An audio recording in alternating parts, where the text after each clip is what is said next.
Une seule question se pose aujourd'hui. Allez-vous, en matière de retraite, utiliser le 49.3, oui ou non? Depuis maintenant plus de 8 jours que le projet de loi est ici présenté à l'Assemblée nationale.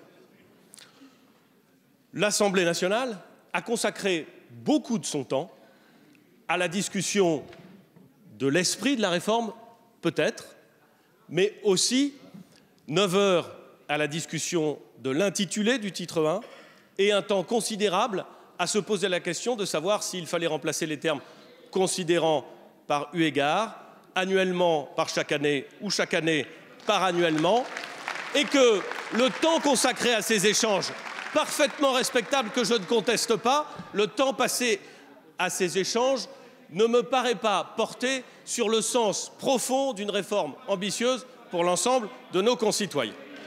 Si, au bout de très nombreuses heures de débat, nous constatons que ça n'est pas possible, alors la Constitution, Monsieur Abadé, Monsieur le Président, vous le savez parfaitement, autorise, le cas échéant, le Premier ministre à utiliser un article, le 49.3.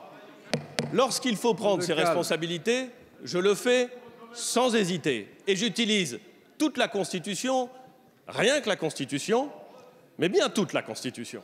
Près de 80 000 personnes ont été contaminées par le coronavirus dans le monde. Et en Europe, nos voisins et amis italiens sont aujourd'hui les plus touchés, et je veux leur dire en notre nom à tous notre solidarité. Il n'est pas nécessaire d'ajouter à la crise un climat de psychose. C'est pourquoi je vous demande, Monsieur le Premier ministre, de faire toute la transparence sur la gestion de cette épidémie. C'est la condition pour créer un climat de confiance, climat qui permette la mobilisation de tous et la stigmatisation d'aucuns. Les manifestations d'hostilité envers nos compatriotes d'origine asiatique sont, à cet égard, aussi irrationnelles qu'inadmissibles. Pour ces raisons, je souhaite que, comme pour l'état d'urgence, vous réunissiez les chefs de parti et présidents de groupes parlementaires. Je suggère également que l'ensemble des élus, notamment nos maires de métropole et d'outre-mer, soient étroitement associés aux plans qui vont être développés. Ce sont eux qui sont d'ores et déjà interpellés très directement sur le terrain.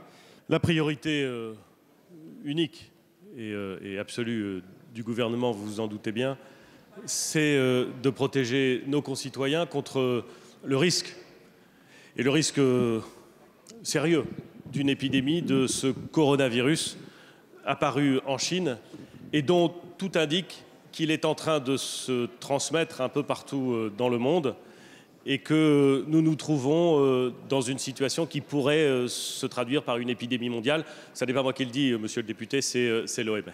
Nous avons veillé à ce que le dispositif français soit prêt. Cela passe par la mise en vigilance d'un certain nombre de centres hospitaliers, d'abord les CHU, puis 70 centres supplémentaires, ce qui veut dire que partout en France où il y a un service de SAMU, nous sommes prêts à accueillir d'éventuels malades. Nous constatons qu'il n'y a aucun malade hospitalisé en France aujourd'hui atteint par ce virus. Aucun. Je me tiens évidemment à la disposition pour organiser avec l'ensemble des présidents et des groupes, je pense que, monsieur le député, vous l'avez entendu, l'ensemble des présidents de partis politiques et des groupes parlementaires, une réunion pour dire très exactement où nous en sommes, en ayant conscience que la situation exigera des mesures au fur et à mesure que nous en saurons plus.